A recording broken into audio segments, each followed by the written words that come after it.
প্রকৃতির প্রতিশোধ কতটা নির্মম ও নিষ্ঠুর হয় এবং প্রকৃতি কত দ্রুত প্রতিশোধ নেয় সেটা আরও একবার প্রমাণিত হলো। বাংলাদেশের সুপারস্টার মুস্তাফিজ রহমানকে ঘাড়ে ধাক্কা দিয়ে আইপিএল থেকে বের করে দেওয়া হয়েছিল শুধু একমাত্র বাংলাদেশি হওয়ার কারণে তাকে আইপিএলে খেলার সুযোগ প্রদান করা হয়নি। কি কারণ ছিল? একদল উগ্রপন্থী হিন্দুত্ববাদী অর্গানাইজেশন থেকে দাবি করা হয়েছিল যে মুস্তাফিজকে 9.20 কোটি রুপিতে ক্রয় করা হয়েছে। এত টাকা কেন ভারত থেকে একটা বাংলাদেশের ক্রিকেটার নিয়ে যাবে? এটা কোনোভাবেই ভারতীয় এই উগ্রপন্থী হিন্দুত্ববাদী অর্গানাইজেশন তারা সহ্য করতে পারেনি, যার কারণে তারা দাবি তুলেছিল যে মুস্তাফিজকে অবশ্যই বের করে দিতে হবে, নতুবা তারা কেকেআরের উপরে আক্রমণ করবে। এরপর পরে আমরা দেখেছি ভারতের ক্রিকেট বোর্ড বিসিসিআইয়ের নির্দেশে মুস্তাফিজকে আপনার আইপিএল থেকে প্রত্যাহার করা হয়, আইপিএল থেকে বহিষ্কার করা হয়। আর এটা করতে তারা সক্ষম হয়েছিল শুধুমাত্র তাদের শক্তিশালী ক্রিকেট বোর্ড বিসিসিআই থাকার কারণে, এমনকি ইন্টারন্যাশনাল ক্রিকেট কাউন্সিল আইসিসির প্রধান অমিত শাহের ছেলে জয় শাহ হওয়ার কারণে। তারা খুব ভালোভাবে জানতো যে বাংলাদেশ এর বিরুদ্ধে কোনোভাবে কোনো ধরনের কোনো ষড়যন্ত্র বা কোনো প্রতিবাদ জানিয়েও তারা নিজেদের পক্ষে কোনো রায় নিতে পারবে না বা নিজেদের পক্ষে কোনো দাবি তারা আদায় করতে পারবে না। এটা ভারত খুব ভালোভাবে জানতো। কিন্তু কথায় আছে যে যেখানে জুলুম করা হয়, যেখানে জালিমের খড়গহস্ত উত্তোলিত হয় এবং যারা জুলুমের শিকার হয় তাদের চেষ্টা যখন শেষ হয়ে যায় তখন প্রকৃতির পক্ষ থেকে প্রতিশোধ নেওয়া শুরু হয়। এবার কিন্তু আইপিএলের বিরুদ্ধে ভারতের বিরুদ্ধে প্রকৃতি সেই প্রতিশোধ নেওয়া শুরু করেছে। 25শে মার্চ আইপিএল শুরু হওয়ার কথা ছেড়েছে। এবার ত্রয়োদশ এই আইপিএল শুরু হওয়ার পূর্বেই আইপিএল হবে কি না আদৌ এটা নিয়ে অনিশ্চয়তা দেখা দিয়েছে। কি কারণে অনিশ্চয়তা দেখা দিয়েছে? কারণ হচ্ছে মধ্যপ্রাচ্যে এই মুহূর্তে ইরান, ইসরায়েল, এমনকি যুক্তরাষ্ট্র, গোটা মধ্যপ্রাচ্যের প্রত্যেকটা রাষ্ট্রের সাথে সর্বব্যাপী একটা আঞ্চলিক একটা যুদ্ধ শুরু হয়েছে। আর এই যুদ্ধের কারণে আইপিএল এবার বন্ধ হয়ে যাচ্ছে। আদৌ আইপিএল আর আয়োজনের কোনো সুযোগ নেই। যদি যুদ্ধ গোটা মার্চ মাস ব্যাপী বিস্তৃত হয় বা গোটা যুদ্ধ যদি মার্চ মাস ব্যাপী হয় তাহলে কিন্তু কোনোভাবে আর যদি মার্চ মাস ব্যাপী হয় তাহলে কিন্তু আইপিএল হবে না। আরেকটা মজার বিষয় সেটা হচ্ছে বাংলাদেশের এই যে কোটি কোটি ক্রিকেট ভক্ত তাদেরকে ভারত এক প্রকার কৌশলে এমন একটা আঘাত দিয়েছিল বা এমনকি বিশ্বকাপ থেকে এবার বয়কট করেছিল, যেটার কারণে কিন্তু এই 200 মিলিয়ন মানুষ বা প্রায় 20 কোটি মানুষের এক প্রকার অভিশাপ লেগে গিয়েছে। আমরা যদি একটু বিস্তারিত আলোচনা করি তাহলে বাংলাদেশের কোটি কোটি ক্রিকেট ভক্ত তখন ক্ষুব্ধ হয়েছিল।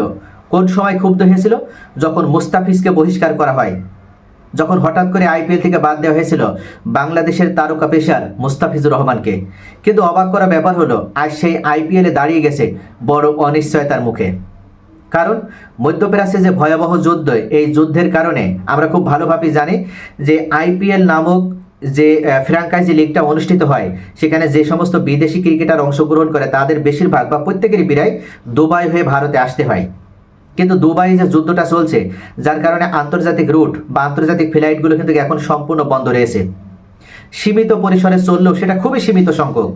অর্থাৎ এই যে আন্তর্জাতিক ফ্লাইটগুলো বন্ধ রয়েছে এটার কারণে বিদেশি যে ক্রিকেটাররা তারা এবার আইপিএল অংশগ্রহণ করতে পারবে না। আর এজন্যই মূলত প্রকৃতি প্রতিশোধ নিল বাংলাদেশের হয়ে।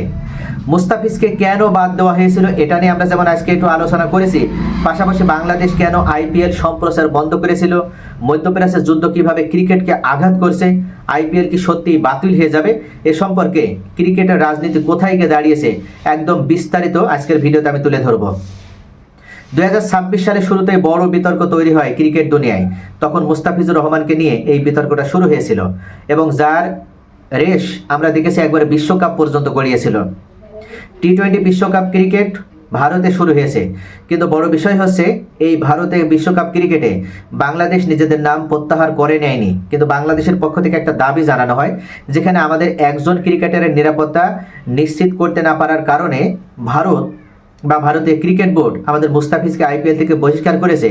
সেখানে আমাদের গোটা বাংলাদেশ বা এক কথায় গোটা ক্রিকেট টিম, যেখানে প্রায় 200-300 জনের একটা বড় বহর, এতজনের নিরাপত্তা ভারত কিভাবে প্রদান করবে? সেই কারণে বাংলাদেশের পক্ষ থেকে আবেদন জানানো হয় আইসিসির কাছে যে অন্তত আমাদের ম্যাচগুলো হাইব্রিড মডেলে শ্রীলঙ্কা অথবা অন্য কোনো রাষ্ট্রে আয়োজনের ব্যবস্থা করা হোক, ন্যূনতম ভারতের মাটি বাদ দিয়ে। এই দাবিটা বাংলাদেশ একেবারে লিখিতভাবে জানায়, একবার নয়, দুইবার নয়, তিনবার চিঠি প্রেরণ করার মাধ্যমে এই দাবিটা জানায়। কিন্তু একবারের জন্য বাংলাদেশকে গুরুত্ব প্রদান করা হয়নি। কি কারণে গুরুত্ব দেওয়া হয়নি? কেননা আইসিসির প্রধান তো সেই অমিত শাহের ছেলেই জয় শাহ।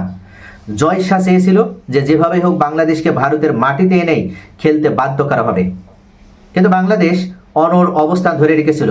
তারা বিশ্বকাপ থেকে তাদেরকে বয়কট করা হয়েছে, তারপরে তারা ভারতের মাটিতে যে খেলবে না বলে এই কথার উপরে বা তাদের এই সিদ্ধান্তের উপরে তারা শেষ পর্যন্ত অটল থাকে।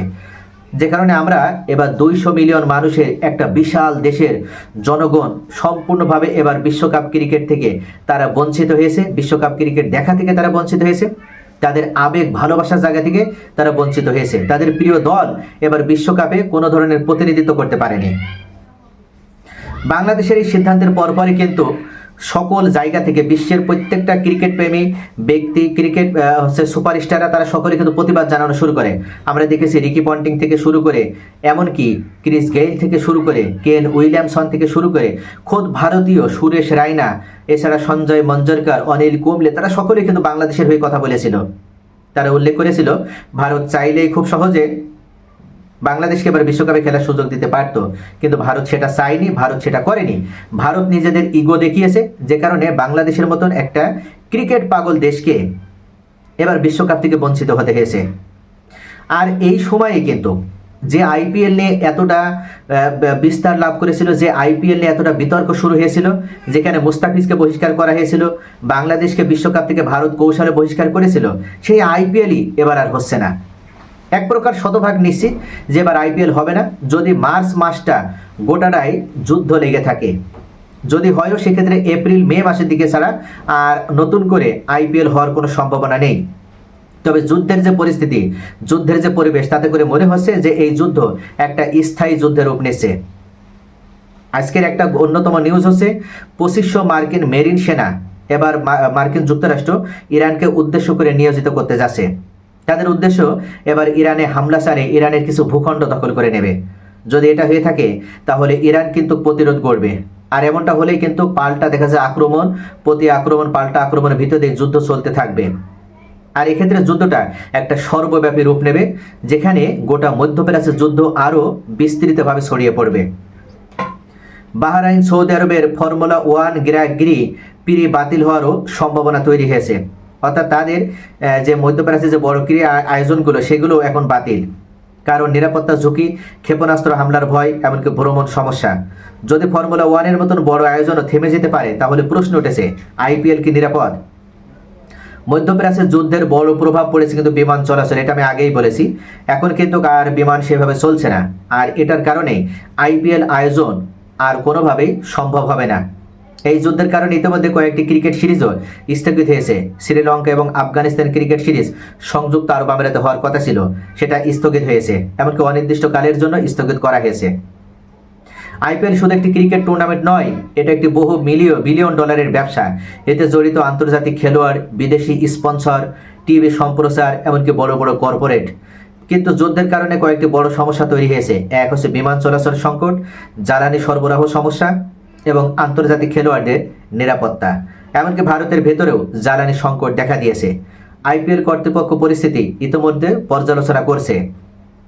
তো কথা উঠছে যে তাহলে প্রকৃতি কি প্রতিশোধ নিল বাংলাদেশের হয়ে? এটা এক প্রকার কিন্তু নিছক কাকতালীয় নয়।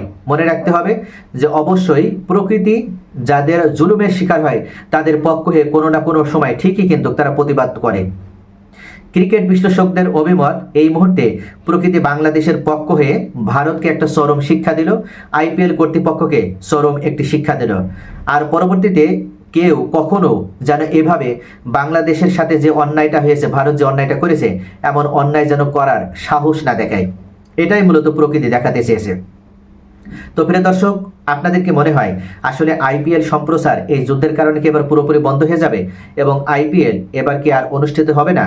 আর আইপিএল যেহেতু অনুষ্ঠিত হচ্ছে না, সম্প্রচার বন্ধ রয়েছে, বাংলাদেশে সম্প্রচার হবে না, আদৌ সম্প্রচার করা হবে কিনা, এসব বিষয়ে যেহেতু এখনো সন্দেহ সংশয় রয়েছে, এদিক থেকে প্রকৃতি কি বাংলাদেশের হয়ে এই প্রতিশোধটা নিচ্ছে? আপনাদের মূল্যবান মতামত কমেন্টে জানান। সকলেই ভালো থাকুন।